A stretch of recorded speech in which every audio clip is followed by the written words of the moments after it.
सृष्टि बचपन से ही दिखने में सुंदर नहीं थी, लेकिन अमीर बाप की बेटी सृष्टि पर उसकी माँ जान छिड़कती। मेरी बेटी कितनी प्यारी है, भगवान सबको सृष्टि जैसी बेटी दे। सृष्टि धीरे धीरे बड़ी होती है। एक दिन सृष्टि की सहेली कहती है, तू दिखने में कितनी अजीब सी है, लेकिन मैं जानती हूँ हम सब में सबसे अच्छी शादी तो तेरी ही होगी। तेरे पापा अमीर जो है। और बता नहीं सकते यार, दहेज तो हर कोई देता है, ये क्या ज्यादा ले जाएगी अपने पति के लिए? अरे बड़े शहर में कोठी है इसके पापा की।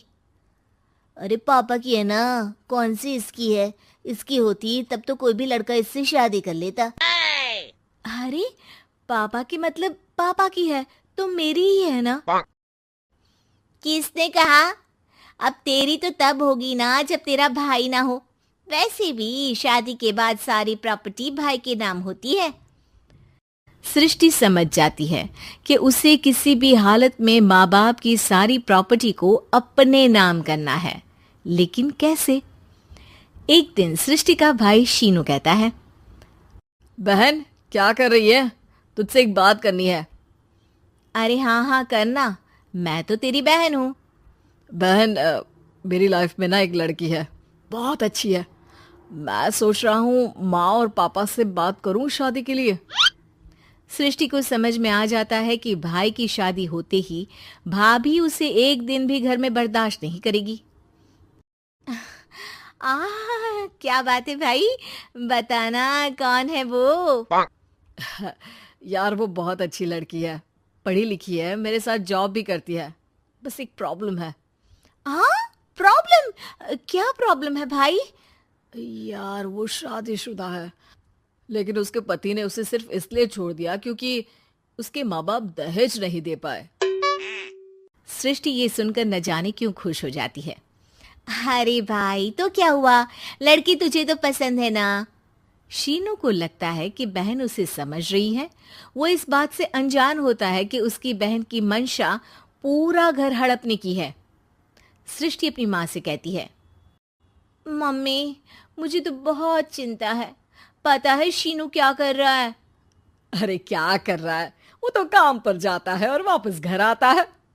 नहीं ना माँ, वो यही तो नहीं कर रहा, बाकी सब कर रहा है।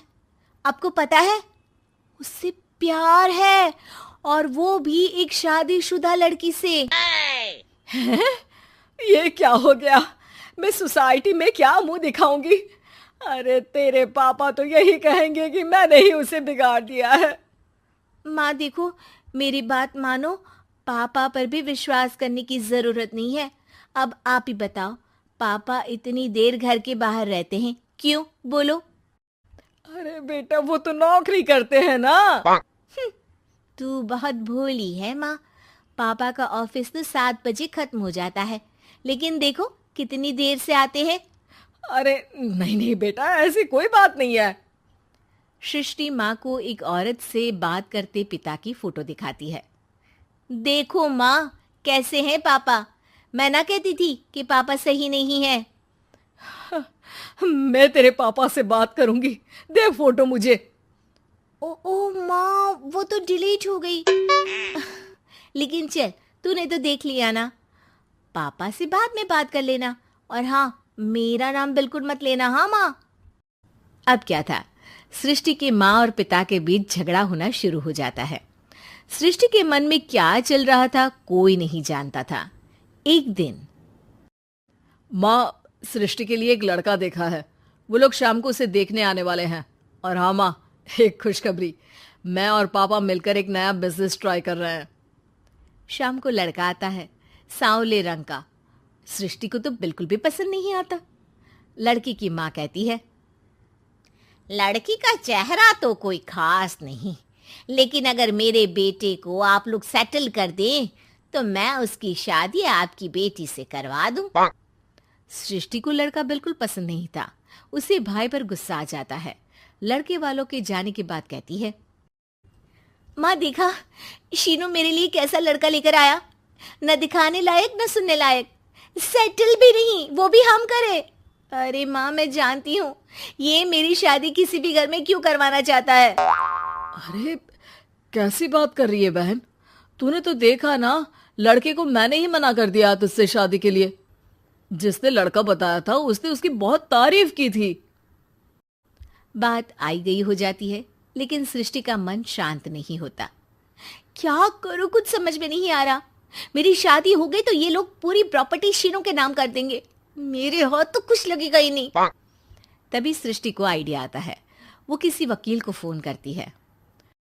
जी देखिए, अगर आपके मम्मी पापा का तलाक हो जाता है तो आपके पिता की आधी प्रॉपर्टी आपकी माँ के नाम हो जाएगी।